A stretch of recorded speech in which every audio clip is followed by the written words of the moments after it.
ó ṣeé ṣe kí rògbòdìyàn ó ṣẹlẹ̀ nínú ẹgbẹ́ àwọn olórin fújì lórílẹ̀‐èdè nàìjíríà ìyẹn báwọn alẹ́nulọ́rọ̀ àtàwọn àgbààgbà pẹ̀lú àwọn tọ́rọ̀ kàn kò bá tètè dìde. ìyẹn ẹgbẹ́ fújì tí wọ́n ń pè ní Fuji Musicians Association of Nigeria FUMA, pẹ̀lú bí ìròyìn ṣe ń lọ wípé ààrẹ ẹgbẹ́ náà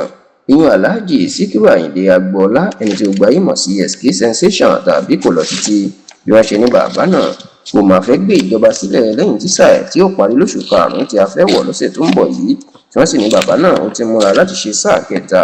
èyí tí ò sí nínú òfin ẹgbẹ́ FUMA tí ò tó bá òfin wọn mu, tọ́rọ̀ ọ̀hún tó sì ń da awuyewuye ńlá sílẹ̀ gidigidi. ẹ rántí wípé ní ọdún 2018 ní Alhaji Síkírù Àyìndé Agboola ìyẹn SK Sensation ìlú di ààrẹ ẹgbẹ́ onífújì FUMA lórílẹ̀‐èdè nàìjíríà lẹ́yìn tí ẹni tó jẹ́ ààrẹ ẹgbẹ́ náà ìyẹn ọ̀gbẹ́ni Maruf Shado tí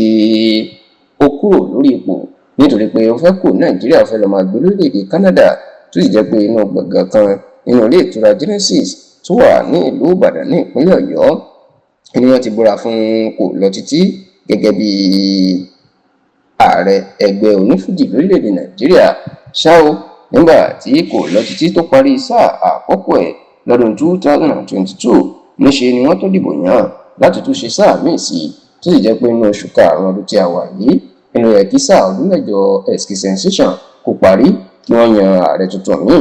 ṣá o pẹ̀lú báwọn olùdíje míì gbẹ́túndé ń fi ìfẹ́ hàn láti du ipò ààrẹ ẹgbẹ́ FUMA, níṣe nọ́mà ní SK Sensation fẹ́ gbéjọba sílẹ̀ tí wọ́n sì ní bàbá náà ó fẹ́ lọ fún sáà kẹta, èyí tí kò bá òfin àti ìlànà ẹgbẹ́ FUMA mu. ọ̀rọ̀ igan ló sì ń dá awuyewuye ńlá sílẹ̀ tó ti fẹ́ máa di rògbòdìyàn nítorí tí wọ́n ní inú ń bí ọ̀pọ̀ àwọn tó fẹ́ díje du ipò náà, ṣùgbọ́n tó jẹ́ pé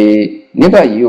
ó ṣeé ṣe káwọn àgbààgbà ẹgbẹ́ kan dìde sí ọ̀rọ̀ ọ̀hún. nígbà tó ń bá tẹlifíṣàn Yorùbá Tòótọ́ sọ̀rọ̀, ẹni tó jẹ́ ààrẹ àkọ́kọ́ fún ẹgbẹ́ FUMA tó tún jẹ́ alága ẹgbẹ́ àwọn àgbà olórin fújì lásìkò yìí Alhaji Abdulwaheed Akàngbé ó jẹ́ kó di mọ̀ pé òun ò gbọ́ rárá o pé kò lọ títí ó fẹ́ lọ fún sáà kẹta. bẹ́ẹ̀ ló jẹ́ kó di mọ̀ pé ó yẹ kó gbé ìjọba sílẹ̀ lóṣù kẹta, àti pé bí ìdíwọ́ kan bá wà tí ò jẹ́ kó gbé ìjọba sílẹ̀ lóṣù karùn-ún yìí, òfin ó sì fààyè lẹ̀ fún un láti lo oṣù mẹ́ta láti fi ṣètò ìdìbò láti yan ààrẹ tuntun. ṣá o pẹ̀lú bọ́rọ̀ yìí bó ṣe ń jà nàìjíríà, tẹlifíṣàn Yorùbá Tòótọ́ á fi àtẹ̀jíṣẹ́ orí ẹ̀rọ ayélujára WhatsApp ránṣẹ́ sí